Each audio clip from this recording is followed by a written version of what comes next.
পর্ব ১৪। তোমার কপালের ঘাম মুছে দেই এই ইবাদতে। ৪ ধর্ম সিরিজ। ভোরবেলা ইনস্টিটিউটের করিডোরে হালকা আলো ছড়িয়ে আছে। বৃষ্টির ফোঁটা জানালায় গিয়ে পড়ছে, আর সেই শব্দ যেন এক স্নিগ্ধতায় দোয়া মিশে আছে। রাফি হঠাৎ করেই ক্লাস নেবার সময় দুর্বল হয়ে পড়ে। তার হাত থেকে বই পড়ে যায়, চোখ গোলা হয়ে আসে, কপালে ঘাম জমে। রেহানা দৌড়ে আসে, তার কপালের ঘাম মুছতে মুছতে ফিসফিস করে বলে, রাফি, তুমি ঠিক আছো তো? মায়া দূর থেকে তাকিয়ে থাকে। বাতাসে তার সাদা শালের আভা কাঁপে। রাফির চোখের গোলাটে আড়ালে উঠে উঠে মায়ার মুখ, সেই মুখ যা একদিন তাকে ত্যাগ শিখিয়েছিল, কিন্তু রাফির হৃদয়ে রেখে গিয়েছিল এক অদ্ভুত টান। আজকের সকাল প্রেম আর ত্যাগের মাঝে কঠিন দোয়া। গল্পের শুরু।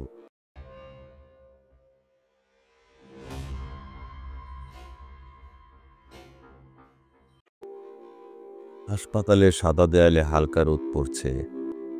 ডাক্তার ফাইল বন্ধ করে রাফির দিকে তাকিয়ে বলে, মিস্টার রাফি, আপনার এই দেহের দুর্বলতার পেছনে কোনো শারীরিক জটিলতা নেই।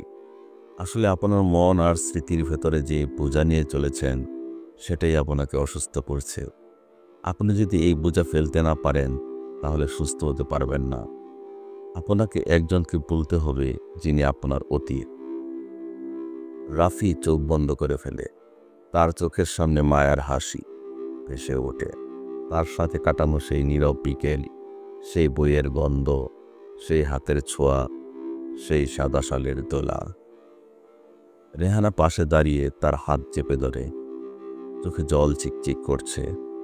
রাফি ধীরে ফিসফিস করে, মায়া, আমি কি পারবো তোমাকে বলতে? রেহানা তার চোখের দিকে তাকিয়ে বলে, মায়া ছিল তোমার অতীত, কিন্তু আমি চাই না তুমি আমাকে ভালোবাসার জন্য মায়াকে ভুলে যাও। আমি চাই তুমি মায়াকে ক্ষমা করো, নিজের অতীতকে ক্ষমা করো, আর মুক্ত হও। কারণ আমরা যতদিন দুনিয়ার মায়ার টান ছাড়তে না পারি, ততদিন আমরা বিধাতার আসল স্বরূপ চিনতে পারবো না। তুমি তার কাছে ফিরে যাও রাফি, আল্লাহর কাছে, যেখানেই শান্তি। রাফি চোখ খুলে রেহানার মুখের দিকে তাকায়। হঠাৎ তার মনে হয় মায়ার চেহারার উপর রেহানার চেহারা ওভারল্যাপ হয়ে যাচ্ছে, আর সেই দৃশ্য সে দেখতে পাচ্ছে। ভালোবাসা যদি ত্যাগের রূপে না নেয়, তাহলে তো মোহ হয়ে থাকে, আর যদি ত্যাগ শিখায়, তবে তা ইবাদতে রূপান্তরিত হয়।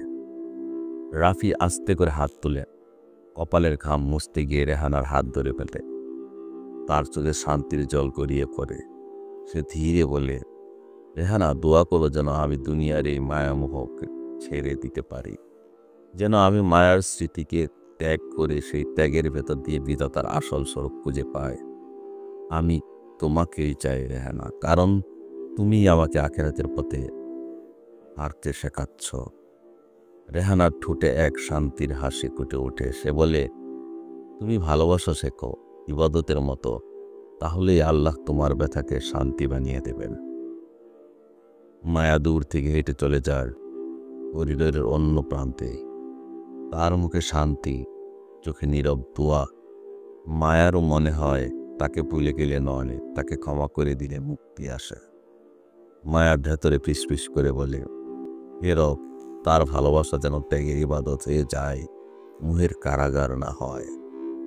এক হাওয়া এসে জানালার পর্দা উড়িয়ে দেয়।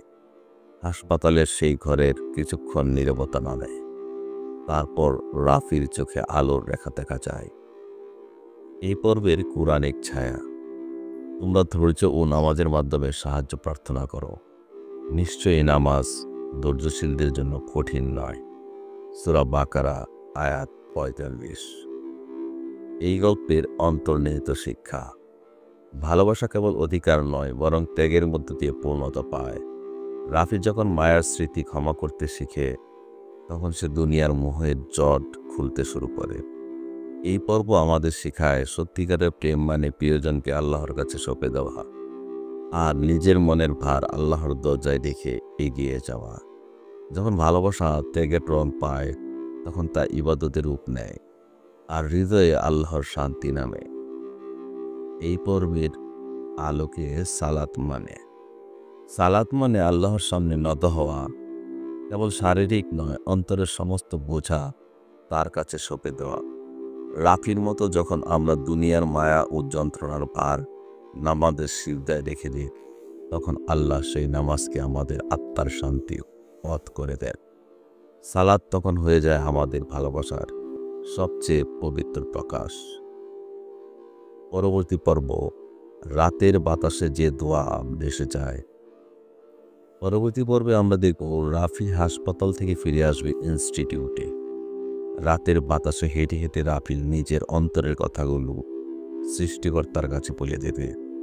রেহানা দূর থেকে তাকিয়ে থাকবে আর মায়া গোপরে দোয়া করবে।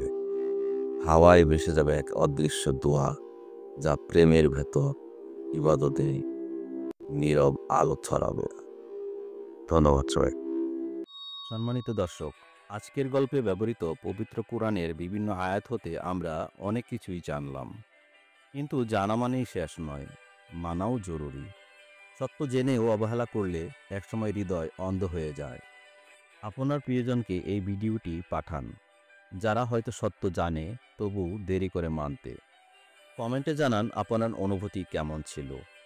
সাবস্ক্রাইব করুন মহাকালের সঙ্গী চ্যানেল, যেখানে কোরআনের আলো আপনাকে পথ দেখাবে গল্পে গল্পে। আল্লাহ আমাদের সকলকে সত্য জানার পর সেটা মানার তৌফিক দিন। আমিন। দেখা হবে পরবর্তী পর্বে পবিত্র কোরআনের আয়াতভিত্তিক শিক্ষামূলক গল্প নিয়ে, ইনশাআল্লাহ। সেই পর্যন্ত এই পর্ব থেকে আজকের মতো বিদায় নিচ্ছি। সংকলক আমি সহজ কবি। সকলের জন্য রইল আন্তরিক দোয়া ও ভালোবাসা। মহাকালের সঙ্গী হওয়ার জন্য বিনীত আরজ রেখে বিদায় নিচ্ছি। সবাই ভালো থাকবেন। আল্লাহ হাফেজ।